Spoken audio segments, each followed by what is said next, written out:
My name is Michael Harrison. I'm a retired anaesthetist.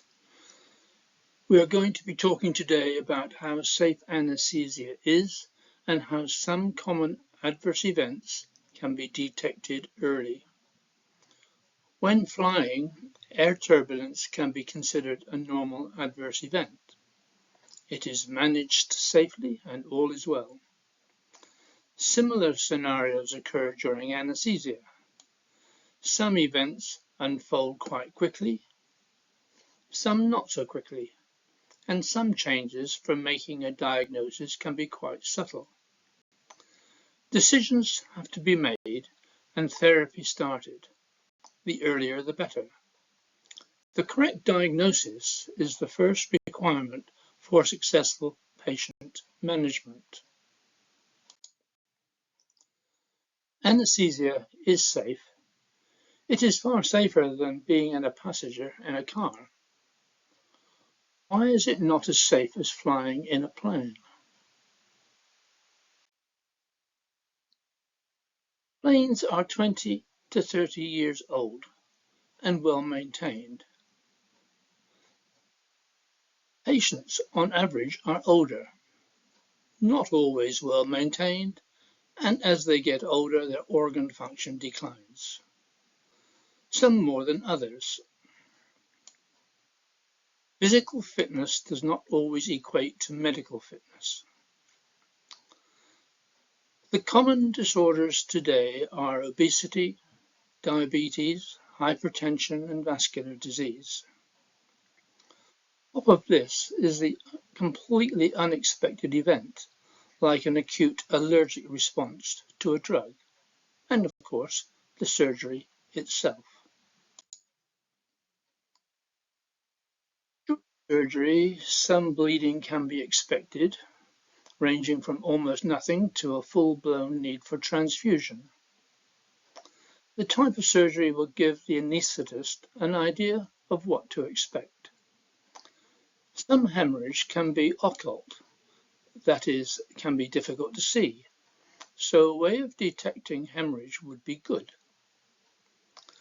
Existing medical problems, as mentioned earlier, can present a problem. Patients with diseases of the heart valves need to be managed carefully. All these things can be managed, and the modern management of these conditions does make anaesthesia very safe.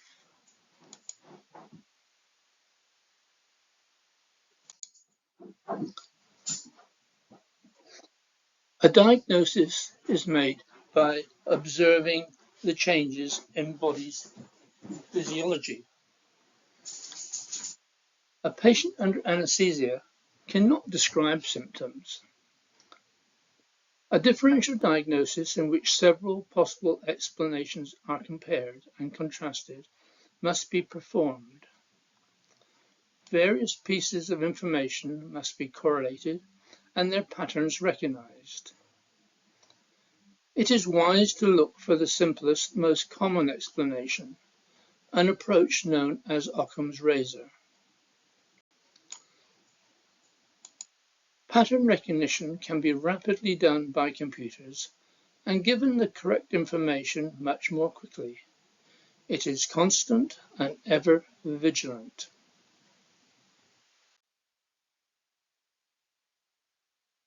I am going to demonstrate a way of detecting hemorrhage. We have known how the body reacts to loss of blood for a very long time. The physiological changes associated with this pathological state can be simply demonstrated by the response of patients to donating blood. The withdrawal of 350 to 400 mL of blood in 5 minutes results in a fall in blood pressure and can increase in heart rate. At the same time, the blood vessels constrict and try and maintain the normal state of affairs. So, in brief, we have a pattern of changes: blood pressure down, heart rate up, and pulse volume down. This pattern could be detected by computer software. Now, context is everything, and so the anaesthetist is the final judge. Loss of volume could be mimicked by sudden vasodilation of veins in the legs, or by the release of a tourniquet. So context is very important. We are now going to take this scenario further. What happens if loss of blood is severe? In this case, it is possible that the heart cannot pump out so much blood, and this is a decrease in cardiac output. How can we detect that? The heart pumps CO2 to the lungs. If the heart is not pumping so much blood to the lungs, less CO2 gets to the lungs, and therefore less CO2 is breathed out. This can be detected by the routinely used gas analyzers.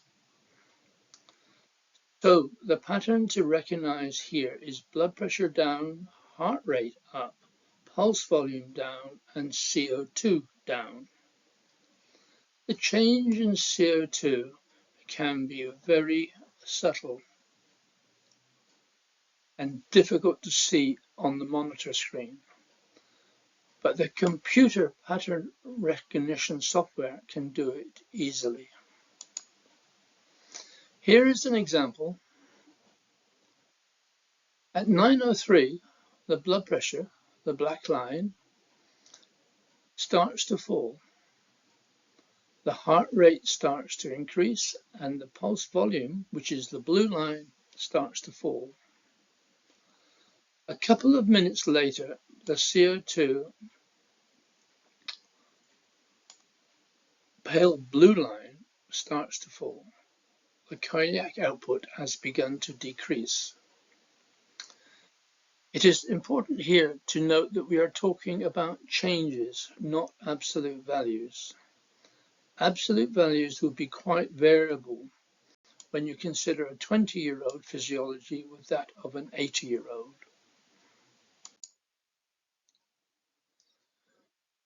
When values change, we must determine when the change becomes a trend, up or down, or when it is significant. So when is a physiological change a trend? Do these data show a trend? No, they are just going up and down. Changes are taking place, but not in a constant way. Let's remove the curtain. This is not during an anesthetic, but it is a good example. On day 56, a change takes place, and that change is almost constantly maintained above the black line. The black line is the median value calculated from previous readings. It is an average, but is different in that it is the middle value. Half the values will be below and half the values above the line. Imagine tossing a coin, heads above the line, tails below. If time after time the heads were always above the line, you would suspect that something was wrong with the coin. Here is a blood pressure trace. We can create a window in time where the median is calculated. In this case, a 5-minute window. Then we can ask, is the next blood pressure value above or below the median? With the computer, this can be done repeatedly. Here we are again. We can see the blood pressure measurement, the red line, and the repeatedly calculated median value. At the far end, the red line stays above the median and suggests a trend. We know that a measurement has a 50-50 chance of being above or below the median, that is 1 in 2. For 2 values in a row, that is 1 in 4. For 3 values, 1 in 8. and for 4 values 1 in 16. That could happen by chance, but the odds are quite high that it is a trend. For the diagnosis of hypovolemia, or hemorrhage, we use 3 variables: blood pressure, heart rate, and pulse volume. The 5-minute median value is calculated for each one, and the number of times the value is above or below the median is calculated. The odds for the falling blood pressure are as we have just described. A 1 in 2 likelihood is represented here by 0.5. It makes calculation easier. We do the same now for heart rate going up, and the same for pulse volume going down. To calculate the odds of these 3 things happening at the same time, like the heads of 3 coins coming up 4 times in a row, the odds have to be multiplied. The combination of changes in blood pressure, heart rate, and pulse volume has a likelihood of 1 in 4,096. That's the likelihood of this being by chance. That's a good, strong diagnosis. If we were to add the odds of a falling CO2 to this, falling cardiac output, the odds of this happening purely by chance are 1 in more than 65,000.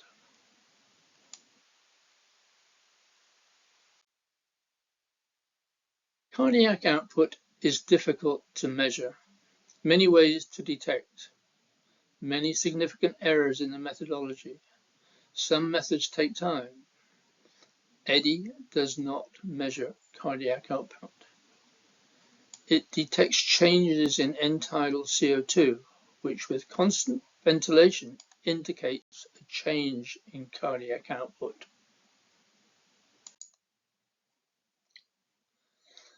By using pathophysiological reasoning, a 5-minute median window, and odds calculation, it is possible to suggest a diagnosis for this particular adverse event. In the next video, we address the problem of checking whether the change in blood pressure is clinically significant, because it is possible the blood pressure could fall 4 times in a row, but the decrease could be clinically insignificant.